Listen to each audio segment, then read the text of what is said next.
Howdy folks, my first go with the YouTube channel.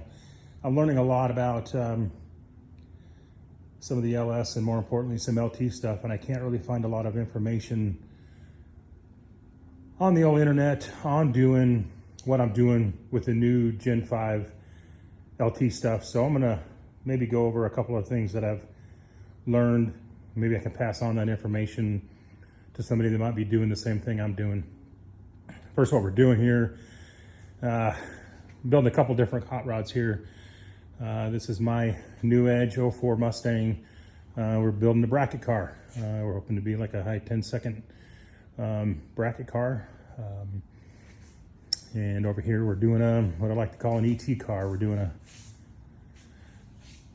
twin turbo Fox, hopefully in the high 8-second range street car kind of thing, with a Gen 4 5.3 going with that.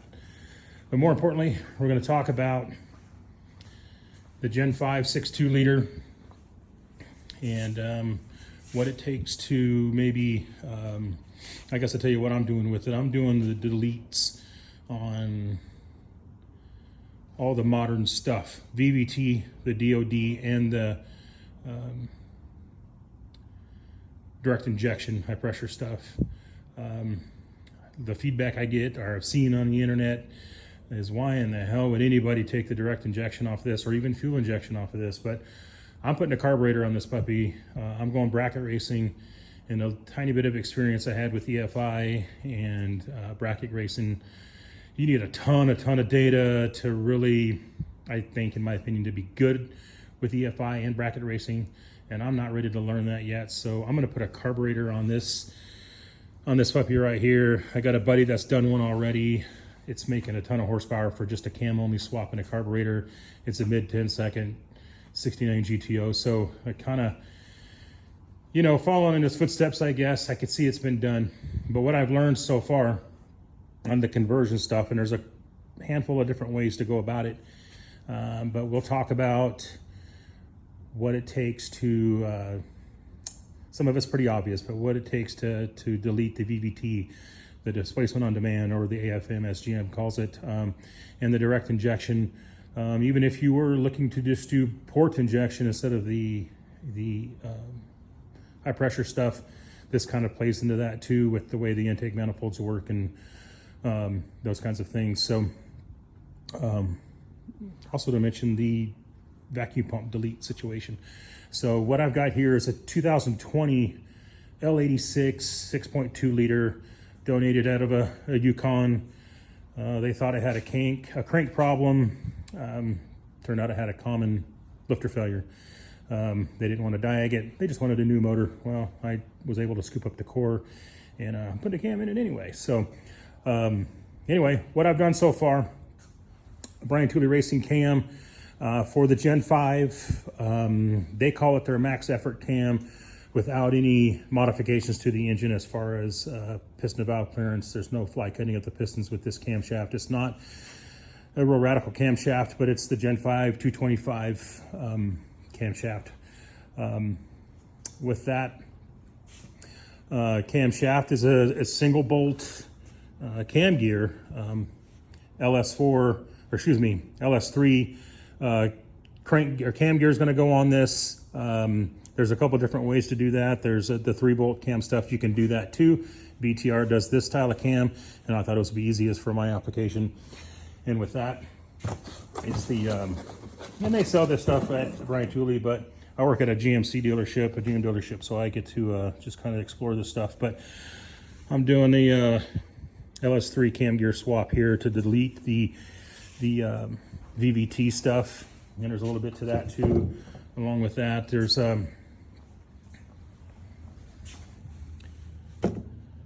stock cover versus aftermarket cover to delete this, cam sensors, that kind of thing. We'll talk about that and what it takes for that, along with the high pressure fuel pump gone and the AFM stuff gone. And so this kind of does both of that as far as that's concerned. I'm not going to take this back off, but what's under here, you take it off that valve lifter oil manifold, or the VLOM as we like to call it at the dealership. And the pump is gone. along with an oil pressure sensor too, but the pump has gone back here. So we'll talk about that a little bit and kind of take you through what we're doing as far as this engine is going to go. Cam swap only pretty much for the carburetor. We think it'll make 500 horse, maybe even a little bit more. And it's going to be in this guy right here. I'm going to get haters putting a carburetor on this thing, but for now, that's what's going to happen. So let's start by talking about the VVT, the variable valve timing delete, if you will. I've learned a couple of different ways to do this, and I could be wrong about a lot of this stuff, but this is just what I've learned so far, and I think it might help the next guy trying to do this. So I chose to use the original cover, OE cover off this thing. I painted it black, put a BTR sticker on it, looks fancy. So with that, using that, and I'm taking it out the VVT phaser and all that on the cam gear, replacing it with an LS3 cam gear. With that, you still need a Gen 5 bolt that I got from BTR. That's the corrected. The bolt for an LS3 cam is not correct in this situation. They actually sell a kit. I pieced it together. They sell a kit, very affordable, that you get the cam gear, the correct bolt, and the sensor if you want to use the OE cover. If you use an aftermarket cover like from Texas Speed, it's a much better looking cover in my opinion, but they're pretty affordable. But you actually use a Gen 4 sensor here for the cam, where in my case, I don't know what sensor it is other than BTR supplied it, and it's made for using this gear, the LS3 gear, with the OE cover. So the sensor is quite a bit longer. So that's what I plan to do, to use the OE cover. I don't know why I chose that. I just figured it'd probably fit really well. OE stuff is always pretty good. So there's other ways to do this. They make the lockout. I know there's a lot of information about that out there, so I learned that quickly. You can use the original phaser still, lock it out. They sell a kit that has the right tool and the parts to put in it and show you. It's really easy to do to lock that out. You don't have to change it to this. You can keep the original cam gear with phaser and lock it out and not have to worry about the VVT stuff and not buy any separate parts other than the lockout stuff for that. And in my case, and you can leave this OE, my catalog calls it a magnet, but we know it's for the cam sensor or the cam phaser. ICT makes a nice cover. I actually just got mine in the mail today. Just a nice little cover to cover this up right here to get rid of the look of that OE weird thing that sits in there. So that all feels kind of basic with deleting the VVT if you want to go that far with it. My buddy that's already done one of these engines, he left the phaser cam gear in there and just locked it out, and he's been perfectly fine. So a couple of ways to regroup there. Aftermarket cover, Gen 4 sensor. It deletes this whole LS3 cam gear. You can't use that if you're using the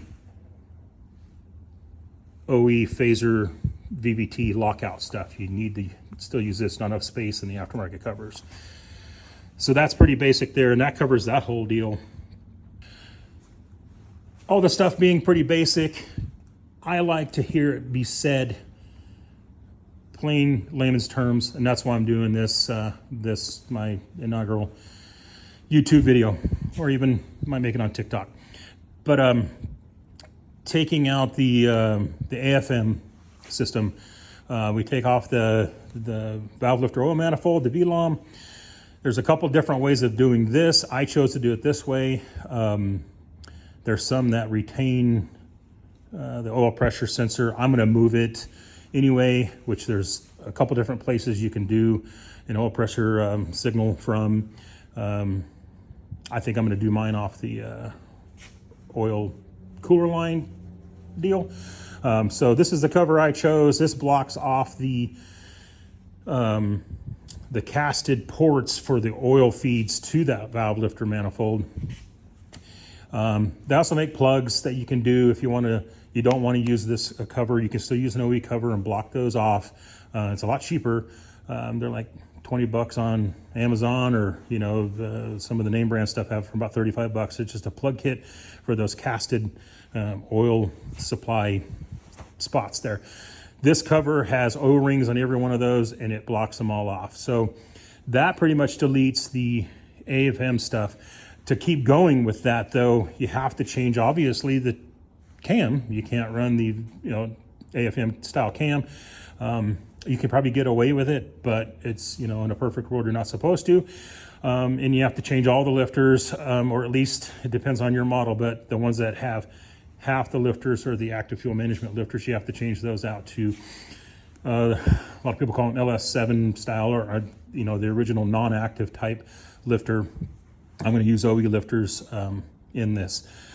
And then you have to get the lifter buckets or trays that match. So any Gen 3 basically that doesn't have AFM, I believe, those trays will work and those lifters will work.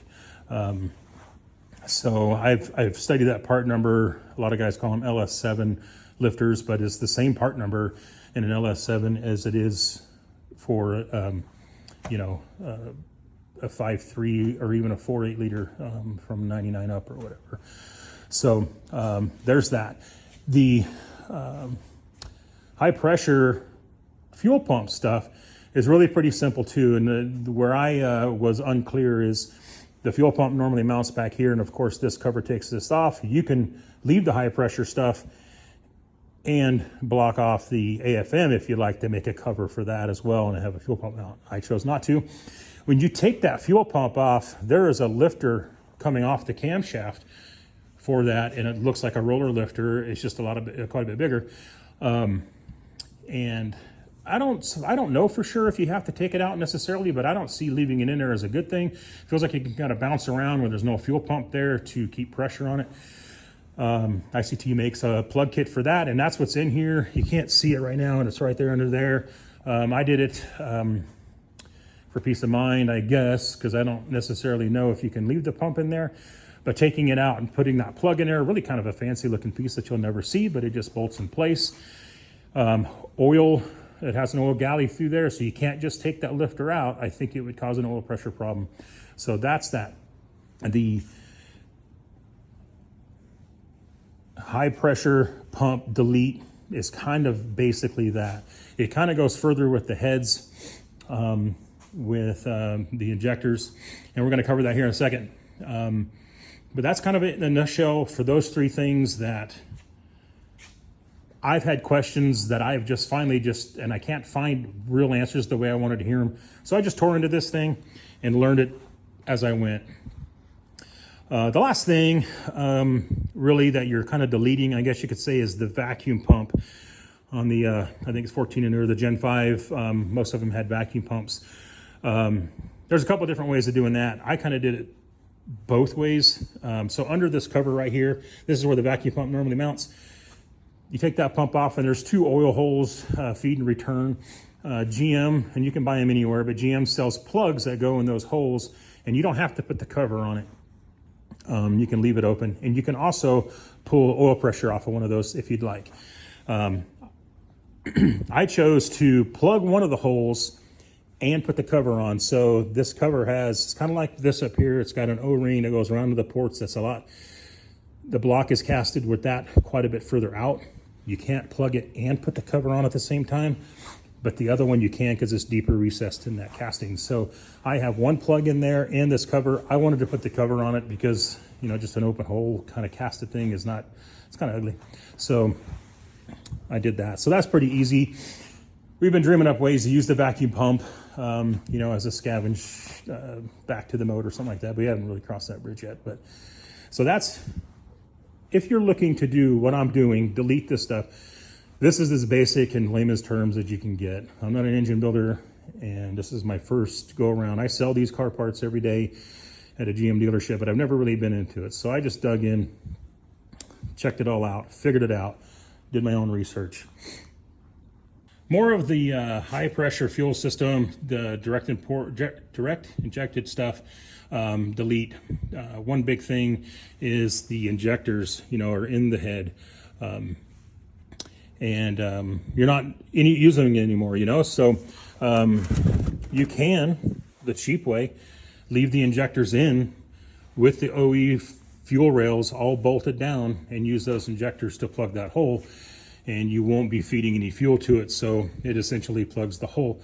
What my buddy learned the hard way after a season of racing, he used it that way, just the factory injectors to plug the holes. Well, he ended up hurting the engine, and what he ended up finding is that eventually, however it did it, pulled the center out of one of those injectors somehow, burned it out maybe, and it was drawing air and it melted a piston. So the right way to do it, ICT makes a plug kit, and it's well worth the money, and I in my opinion in that case, and it's just like a dummy injector with a rail that bolts it here. So pretty simple. It's a couple bucks you got to spend and install those. And then beyond that, if you are going a carburetor or a multi-port injection instead, they only make one intake manifold for these heads. That's a 4150 style intake. They make plenty of intakes if you're keeping the direct injection. Some pretty nice ones, but if you're going to put a carburetor on it, or you like to use a 4150 style manifold, they only make one. Holley is the only one that makes an intake for it. I'm going to use it. I don't really like the look of it, but it's probably, from a performance standpoint, probably the best intake to use. You can use LS1, LS3, or LS7 intakes on these, but you got to buy an adapter, and they're pretty spendy. So you could get upwards of about $1,000 to put an intake manifold on one of these if you want to put a carburetor on it. I might do that. I'm going for looks a lot of this, but for now I'm going to use the Holley manifold that is not marketed as a carbureted manifold, but it is a 4150 style intake that bolts directly to these heads. It's just not the best looking one as far as racy look to it. Okay, I talked about the direct injection delete and the basically dummy injectors to block those holes off in the head. So this is the kit you get. The dummy injectors and the basically the hold down brackets. So these just go in place of the direct injection injector. And we're going to install those now just to kind of have a look to see what that's like. So it does kind of appear that kind of have to tap them in place to get them all the way seated.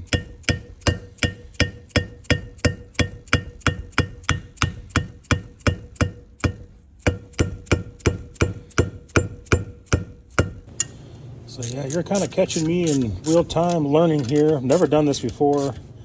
Kind of learning as I go.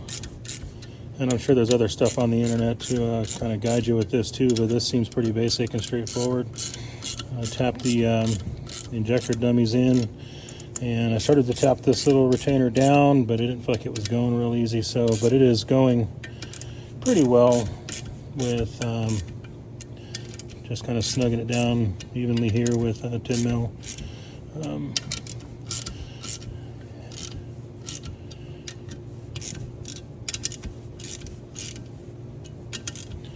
Bottom line is, man, you can do this stuff.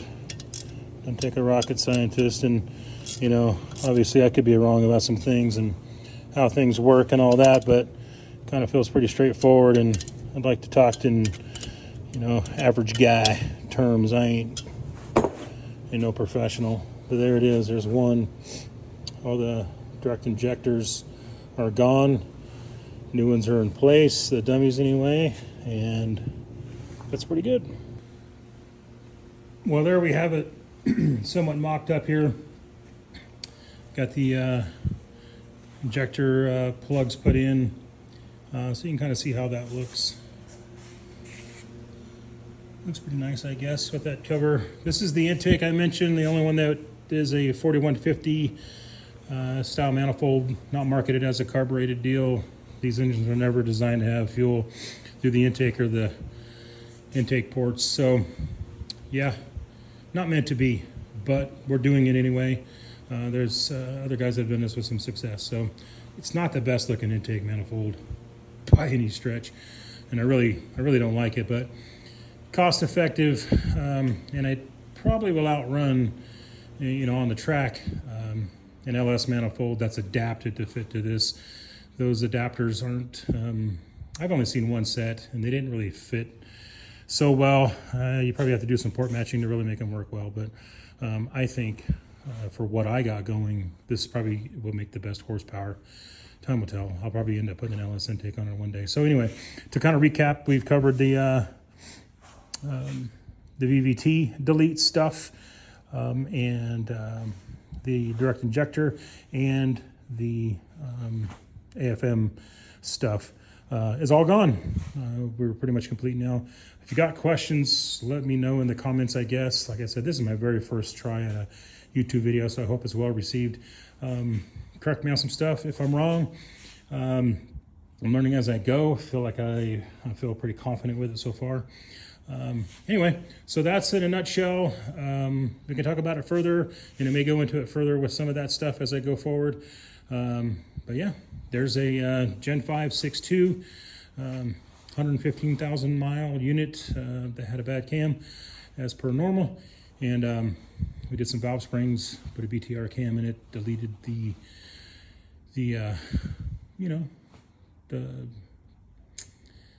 technology out of it to dumb it down really to become a bracket car. And that's going to change in the future, but for now, we're building this guy. Going to be a stock suspension, turbo 400 trans brake type deal for bracket racing, Super Pro and Pro Eliminator in my local track here in the Northwest. We've got the front end going on already. We did that in the springtime. We really haven't touched the car past that. This is a 2004 Mustang. It's got about 100K on the odometer. I got it without an engine, so all you purists, whatever, putting a motor in it. I know my dad's pissed. He's a Mustang guy.